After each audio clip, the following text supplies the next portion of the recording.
반갑습니다. 찰스 점주입니다. 음.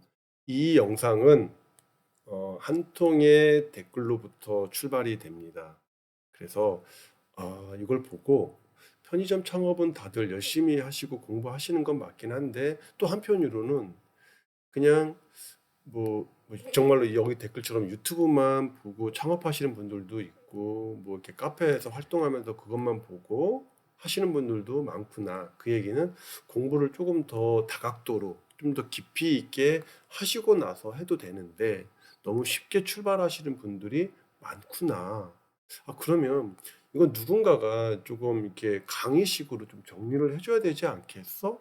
라고 해서, 내가 조금 그런 자료들이 많이 있으니 한번 이런 자료들을 만들어서 같이 공유하면 어떨까? 라는 생각을 갖게 되었고, 그렇게 PPT를 만들어서 뭐 저희 줌 강의도 좀 했었고요. 그리고 오프라인 강의도 좀 했었고, 이렇게 이제 유튜브 영상도 좀 찍게 되었습니다. 그래서 이 영상을 보고 뭐 하지 마세요, 뭐 하세요, 이런 게 아니라, 이왕 하실 거면 공부를 좀 하시고 출발하시기를, 선배로서, 이 현 업장에서 하고 일하고 있는 선배로서 이렇게 안내해 드리는 정도로 이해해 주시면 될 것 같습니다. 그럼 시작해 보도록 하겠습니다. 댓글은 이랬습니다. 유튜브만 보고 양수받은 1인, 6개월 해보면서 현 시점에 찰스님을 알게 된 게 너무 후회스럽네요. 저 같은 분들이 없으시길 바라며 카페 번창 기원합니다. 하나하나 버릴 것 없는 카페입니다. 그러게요. 아이고, 진작에 저와 저희 카페를 알았더라면. 그러나 지금이라도 알게 된 게 얼마나 다행일까 싶습니다. 앞으로 운영 중에 발생되는 리스크 관리, 그리고 다점포 운영을 위한 시스템 구축까지 함께 공부하면서 성공적인 편의점 창업, 그리고 편의점 운영 만들어 갔으면 좋겠습니다. 라고 이제 댓글을 제가 달아드렸습니다. 원래 이 슬로건은 공부 먼저 하고 시작합시다가 아닙니다. 조금 임팩트가 있었습니다. 제발 공부 먼저 하고 시작하세요 였습니다. 근데 조금 이제 순화해서 공부 먼저 하고 시작합시다라는 슬로건을 갖게 되었습니다.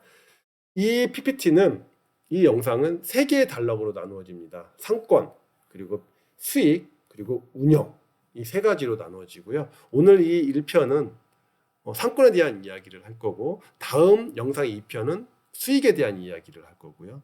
그 다음 세 번째 그 영상에서는 운영에 대한 이야기를 하려고 합니다. 그래서 오늘 이 상권에 대한 이야기를 할 건데요. 상권은 이렇습니다. 주변에 편의점이 몇 개인 거야? 그리고 권리금은 적정한 거 맞아? 그리고 담배 소매인 지정, 정말로 괜찮은 걸까? 요거에 대한 이야기를 좀 드려보려고 하고요. 두 번째, 수익이라는 편에서는 편의점 하면 얼마나 남아? 그리고 수익 계산하는 방법, 어떤 게 좋은 거야? 어떻게 계산해야 되는 거야? 이런 이야기. 세 번째, 운영 방식. 점주 임차가 괜찮아? 본부 임차가 괜찮아? 어떤 장단점이 있는 거야? 두 번째는 19시간이 맞는 거야? 아니면 24시간이 맞는 거야? 뭐가 맞는 거야? 그 다음 튀김기, 베이커리, 특화조리. 이거는 꼭 해야 되는 거 맞죠? 에 대한 이야기를 들을 것입니다. 자, 흐름에 대한 이야기 잠깐 짚고 상권에 대한 이야기 바로 들어가 보도록 하겠습니다. 순서는 이렇습니다. 창업에 대한 거는 상권을 먼저 보는 겁니다. 편의점 창업의 첫 단추는 상권에 대한 분석이겠죠. 분석을 통해서 이 점포에 대한 수익이 어떻게 나는지, 상권이 분석되면 수익을 예상해 보고 계산하는 방법을 알아야 되겠죠. 그 다음 세 번째, 그럼 어떻게 운영할 거야에 대한 이야기인 거고, 이 운영에 대한 부분은 정보를 많이 수집하고 공부하셔야 됩니다. 그리고 전문가의 자문을 저는 추천드리는 바입니다. 자, 그러면 상권에 대한 이야기 출발해 보도록 하겠습니다. 상권입니다. 제 개가 경험자입니다. 이거는 제가 피눈물을 흘려가면서 배운 방법이고, 지금도 피눈물을 흘리고 있습니다. 양수양도를 하기 전에 상권 분석을 먼저 하는 게 순서입니다. 저도 이런 방법들을 미리 알았더라면 좋았을 텐데, 결정하고 피눈물을 흘리면서 뒤늦게 상권 분석 방법을 알게 되어 후회 정말 많이 했습니다. 지금도 후회하고 있습니다. 근데 후회하면 어쩌겠습니까? 지금 당장 이 처한 상황을 돌파해야 되겠죠. 이제 알았으니 회원님들은 부디 피눈물 흘리지 않으셨으면 좋겠습니다. 자, 그럼 제가 하는 방법을 공유해 보도록 하겠습니다.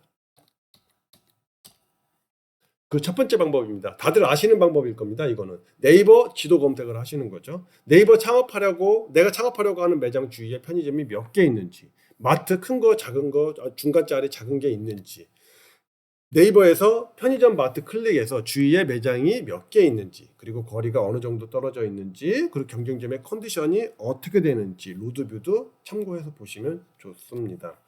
자, 그 두 번째 방법입니다. 여기서부터는 조금 생소할 수 있습니다. 네이버에서 상권 정보를 검색합니다. 소상공인진흥재단에서 운영하는 사이트인데요. 이렇게 이제 그림에서처럼 상권 정보, 소상공인 마당, 소상공인 시장 진흥공단이라고 이렇게 되어 있습니다. 자, 여기에서는 어떻게 들어가느냐? 일단 회원 가입하시고요. 도소매 들어가시고 편의점이라고 1번을 누르시면 됩니다.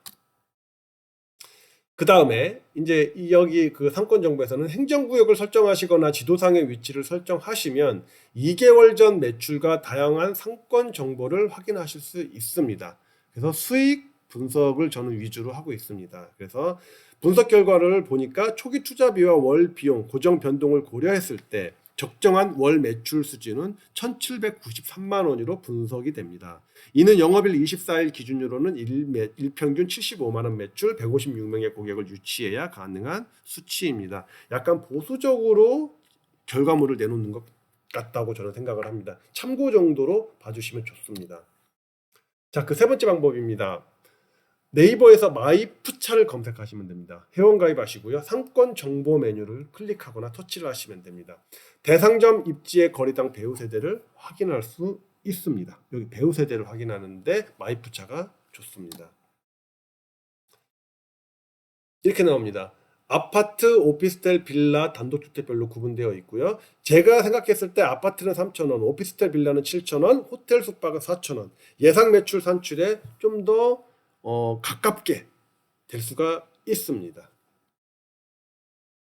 자, 권리금에 대한 이야기 좀 짚고 가보겠습니다. 권리금이 비싸면 좋은 점포? 맞아?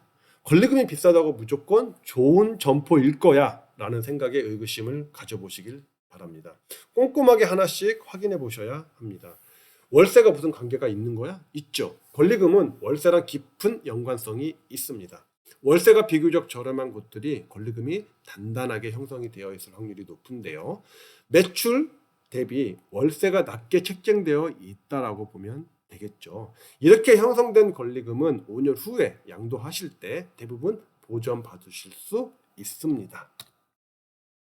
그러면 무권리 점포는 어떤 거야? 무권리 점포? 이거는 임대료가 높게 책정되어 있는 경우가 많습니다. 무턱대고 5년 뒤에 권리금을 받을 수 있겠다 생각하고 양수한다?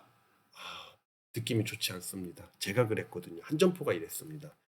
무권리 점포는 말이죠. 5년 동안 주변 시세보다 높은 월세를 낸 것이 결국 권리금이라 보시면 됩니다. 5년 뒤 무권리도 무권리는 양반이라고 저는 봐요.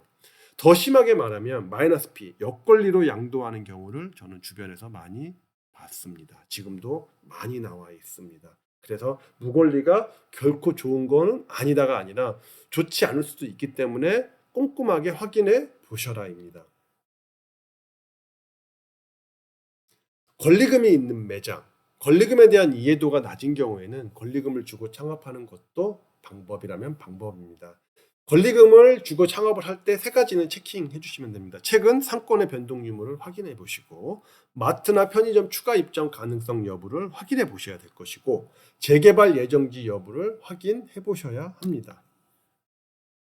자, 이제 담배 소매인 지정에 대한 이야기를 해보도록 하겠습니다. 담배 소매인 지정 50m, 100m? 최근 담배 소매인 지정 거리 제한이 50m에서 100m로 확대되는 추세입니다.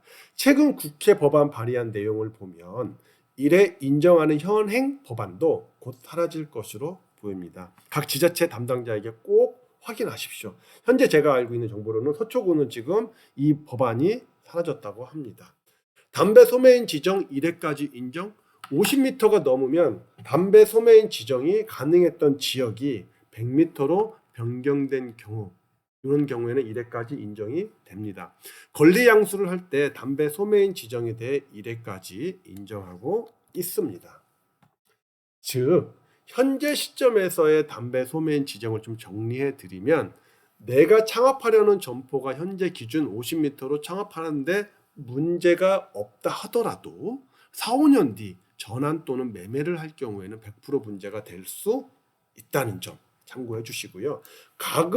그러니까 가급적 100m 이내에 경쟁점이 없는 곳으로, 담배권 이슈가 없는 곳을 찾아서 알아보시는 것이 필수입니다. 자, 지금까지 상권에 대한 이야기를 했습니다.